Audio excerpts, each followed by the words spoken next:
السلام عليكم ورحمة الله وبركاته.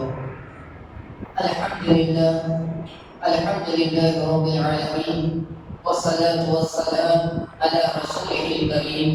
أما بعد، قال الله سبحانه وتعالى في القرآن المجيد والفرقان الحميد: أعوذ بالله من الشيطان الرجيم، بسم الله الرحمن الرحيم: إلا من أتى الله بقلب سليم.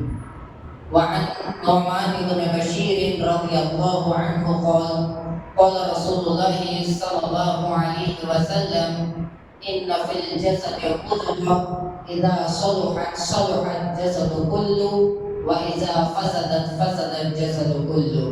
رواه مسلم. رب اشرح لي صدري ويسر لي أمري واحلل عقدة من لساني يفقهوا قولي. اللهم رب زدني علما.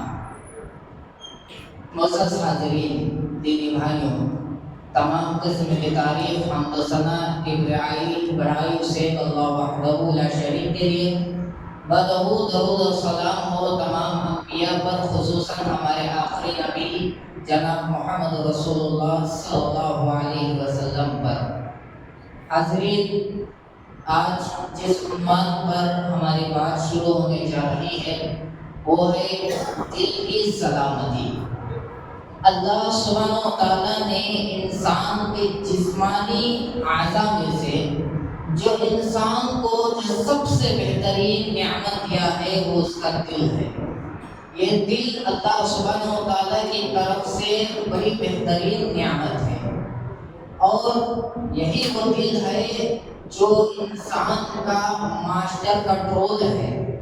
یعنی اگر دل انسان کا صحیح سلامت ہے، دین پر ثابت قدم ہے، توحید پر ہے، تو انسان کا جو جسم ہے وہ بھی صحیح رہے گا، وہ بھی نیکیوں میں رہے گا۔ اگر یہ دل خواہشات کا شکار بن جائے، یہ دل فتنوں میں مبتلا ہو جائے، تو انسان بھی گنہگار بن جاتا ہے۔ اسی لیے اسلام کے اندر دل کی سلامتی کی بڑی اہمیت کو بیان کیا گیا ہے کہ انسان ہمیشہ یہ کوشش کرے کہ اس کا دل سلامت رہے، اس کا دل صحیح رہے، چاہے وہ نفسانی خواہشات کے اعتبار سے ہو، چاہے وہ فتنوں کے اعتبار سے ہو، یا کسی اور طریقے سے۔ خصوصاً انسان کو توجہ دینا ہے کہ اس کا یہ دل دلی بیماریوں سے دور رہے۔ دل کی بیماریوں سے مراد یہ کہ آدمی کسی دوسرے مسلمان بھائی کے تعلق سے اپنے دل کے اندر منافقت اٹھائے، آدمی اپنے مسلمان بھائی کے تعلق سے اپنے دل کے اندر دشمنی کو پالے، آدمی اپنے مسلمان بھائی کو دیکھ کر اپنے دل کے اندر حسد کرے۔ یہ دل کی ایسی بیماریاں ہیں جو انسان کو ہلاک و برباد کر دیتی ہے۔ اور اس بات کو یاد رکھیں، جو بندہ، جس بندے کا دل اس طرح دل کے بیماریوں میں ہے، دل کے بیماریوں میں پھنس چکا ہے، تو اس کے دل کے اندر اس طرح کی بیماریوں کا پایا جانا یہ اللہ سبحانہ و تعالیٰ کی طرف سے عذاب کی شکل ہے۔ اسی لیے انسان کو دل کو صحیح سالم رکھنا بہت ضروری ہے۔ اسلام نے اس کی طرف ہمیں توجہ دلائی۔ اللہ سبحانہ و تعالیٰ نے سورۃ الاعلیٰ میں ارشاد فرمایا کہ وَقَدْ أَفْلَحَ مَن تَزَكَّىٰ، کہ جو شخص اپنے دل کو پاک کیا، جو شخص اپنے نفس کو پاک کیا، وہ شخص کامیاب ہو جائے گا۔ تو انسان کے کامیابی کے لیے اس کی دل کی سلامتی ضروری ہے، اس کا دل کا صاف رہنا ضروری ہے۔ حاضرین، ایک حدیث ہے، مشہور حدیث ہے صحیح مسلم کی، جس کے اندر اللہ کے رسول صلی اللہ علیہ وسلم نے ارشاد فرمایا کہ اللہ کے رسول نے اس دل کی سلامتی کی اہمیت کو بتاتے ہوئے کہا کہ ان فی الجسد مضغۃ اذا صلحت صلح الجسد كله واذا فسدت فسد الجسد كله۔ کہ اللہ کے رسول کہتے ہیں کہ انسان کے جسم کے اندر ایک گوشت کا ٹکڑا ہے، اور وہ گوشت کا ٹکڑا اگر صحیح سلامت ہے تو انسان کا پورا جسم صحیح سلامت ہے۔ اگر وہ گوشت کا ٹکڑا خراب ہو جائے، فاسد ہو جائے تو انسان کا پورا جسم فاسد ہو جاتا ہے۔ اللہ کے رسول نے آگے فرمایا الا وهي القلب، کہ انسان خبردار روز کا اپنا کوئی اور نہیں ہے تمہارا دل ہے۔ تو انسان کو جو دل کے اندر جو بھی برائیاں پائی جاتی ہے انسان کو اس سے دور رہنے کی کوشش کرنا چاہیے۔ اگر کل قیامت کے دن ایک انسان کامیاب ہونا چاہتا ہے، ایک انسان سکسیس ہونا چاہتا ہے، تو اسے اس دل کے اوپر توجہ دینا ہے کہ کہیں میرے دل کے اندر کوئی برائی ہے یا نہیں۔ ایک حدیث آتی ہے، ایک مشہور حدیث ہے، بڑا اچھا واقعہ ہے حدیث میں۔ اس حدیث کو امام نسائی رحمہ اللہ اور اسی طرح امام احمد بن حنبل رحمہ اللہ نے اپنی کتابوں میں لائی ہے۔ حدیث دو صحابی سے لائی ہے، حضرت عبداللہ بن عمر رضی اللہ عنہ سے اور اسی طرح حضرت انس بن مالک رضی اللہ عنہ سے۔ دونوں طریقے سے یہ حدیث آتی ہے، جس کو امام عراقی رحمۃ اللہ علیہ نے صحیح کہا، لیکن میں جو حدیث آپ کو سنانے جا رہا ہوں یہ حضرت عبداللہ بن عمر رضی اللہ عنہ کے طریقے کی حدیث ہے۔ حضرت عبداللہ بن عمر رضی اللہ عنہ کہتے ہیں کہ ایک مرتبہ ہم نبی کے ساتھ مسجد نبوی کے اندر بیٹھے ہوئے تھے اور آپ صلی اللہ علیہ وسلم کے ساتھ کچھ بات کر رہے تھے، تو اللہ کے رسول صلی اللہ علیہ وسلم نے مسجد کے دروازے کی طرف، اس کے انٹرنس کی طرف اشارہ کرتے ہوئے یہ کہا کہ یطلع علیکم رجل من اہل الجنہ، کہ اے لوگوں اب تھوڑی ہی دیر میں تمہارے پاس ایک جنتی آدمی آنے والا ہے، ایک آدمی آنے والا ہے جو جنتیوں میں سے ہے۔ تو حضرت عبداللہ رضی اللہ عنہ کہتے ہیں کہ سارے صحابہ کی نگاہیں اس دروازے کی طرف تھی کہ وہ کون خوش نصیب ہے، کون جنتی ہے جو مسجد میں آئے گا۔ حضرت عبداللہ بن عمر کہتے ہیں کہ ہم نے دیکھا کہ ایک معمولی انصاری صحابی اپنے ہاتھ میں جوتے پکڑے ہوئے اپنے دوسرے ہاتھ سے داڑھی سے وضو کا پانی چھٹکتے ہوئے مسجد کے اندر داخل ہوئے۔ حضرت عبداللہ بن عمر رضی اللہ عنہ کہتے ہیں کہ ہم دوسرے دن نبی کے ساتھ بیٹھے ہوئے تھے، تو نبی نے دوبارہ کہا کہ ایک جنتی آ گیا، تو ہم نے دیکھا کہ دوبارہ وہی صحابی مسجد کے اندر آئے۔ پھر تیسرے دن جب ہم اللہ کے رسول کے ساتھ تھے تو اللہ کے نبی نے کہا کہ ایک جنتی آدمی آئے گا، تو تیسرے دن بھی وہی صحابی آئے۔ تو حضرت عبداللہ بن عمر رضی اللہ عنہ اپنے بارے میں کہتے ہیں کہ جب اللہ کے رسول نے 3 مرتبہ جنتی کے آنے کی اطلاع دی تو ہم نے دیکھا کہ ایک ہی صحابی آئے، تو مجھے صبر نہیں ہوا، میں جاننا چاہتا تھا، مجھے معلوم ہونا تھا کہ وہ صحابی ایسا کون سا عمل کرتے ہیں، ایسا کون سا ان کے پاس خاص عمل ہے، اسپیشل نیکی ہے، جس کی وجہ سے اللہ کے نبی نے انہیں 3 مرتبہ جنت کی خوشخبری دی۔ سبحان اللہ۔ دیکھیے صحابہ، کوئی ایک آدمی نیک عمل کرتا ہے تو صحابہ اسے دیکھ کر ڈانٹ نہیں دیتے، بلکہ ان کے اندر طلب ہوتی تھی کہ ہم بھی ان کی طرح نیک کریں، ہم بھی ان کی طرح نیکیاں کریں۔ تو حضرت عبداللہ بن عمر رضی اللہ عنہ کہتے ہیں کہ وہ صحابی کے پیچھے لگ گیا، میں ان کو فالو کرنے لگا، ان کی جاسوسی کرنے لگا، میں دیکھ رہا تھا کہ وہ صحابی کون سا عمل کرتے ہیں۔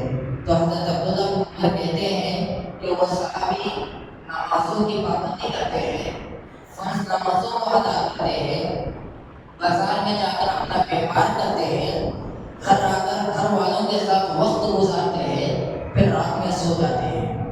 اور حضرت عبداللہ بن عمر کہتے ہیں کہ صحابی سونے کے بعد رات میں اٹھ کر تہجد بھی نہیں پڑھتے، ڈائریکٹ عشاء کے بعد سوئے تو سیدھا فجر میں اٹھتے تھے۔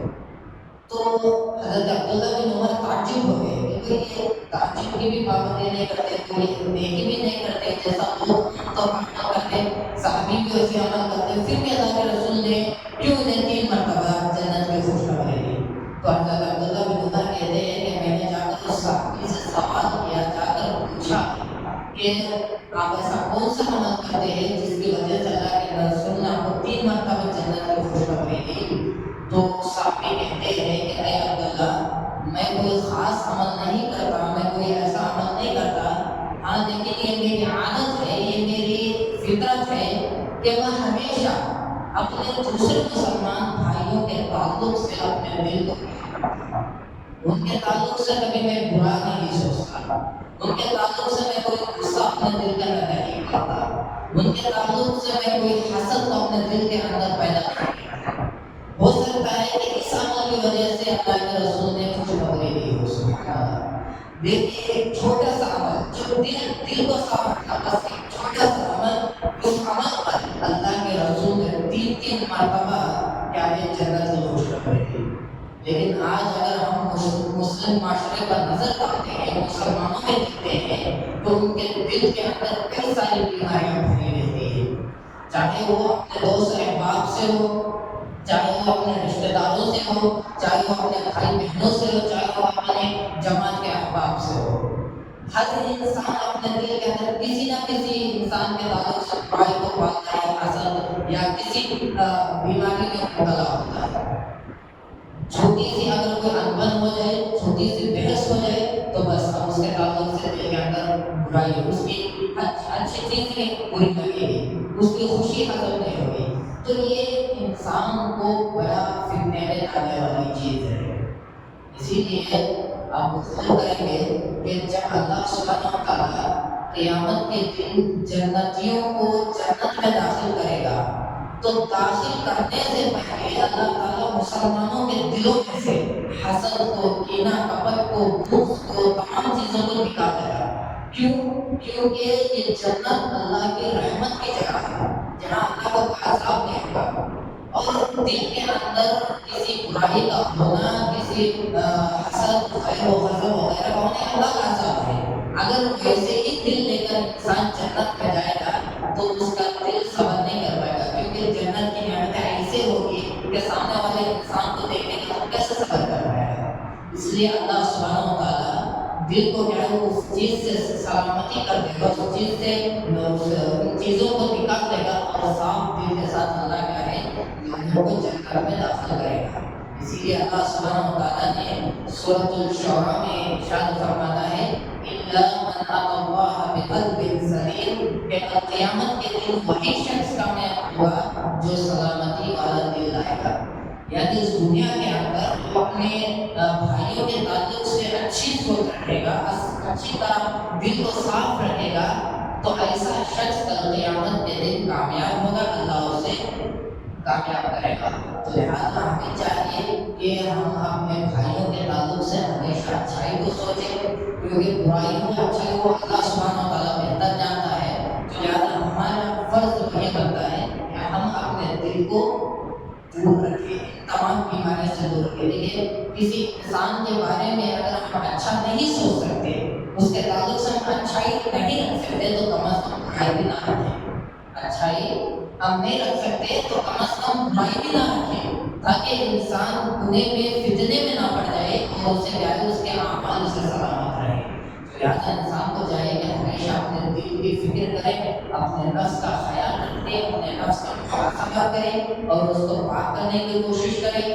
پاک کرنے کا ایک آسان اور بہترین طریقہ یہی ہے کہ آدمی قرآن کی تلاوت کرے، آدمی نمازوں کی پابندی کرے اور اللہ سبحانہ و تعالیٰ کا ذکر کرے۔ ان چیزوں سے انسان کا دل برائیوں سے، بیماریوں سے پاک ہوتا ہے۔ تو لہٰذا انسان کو اس چیزوں پر عمل کرتے ہوئے اپنے دل کے ہمیشہ فکر کرے اور ہمیشہ اللہ سبحانہ و تعالیٰ سے دعا کرے کہ وہ ہمارے دلوں کو اچھے چیزوں پر رکھے اور برے چیزوں سے دور رکھنے کی دعا ہمیشہ اللہ سبحانہ و تعالیٰ سے ہمیں کرنی چاہیے۔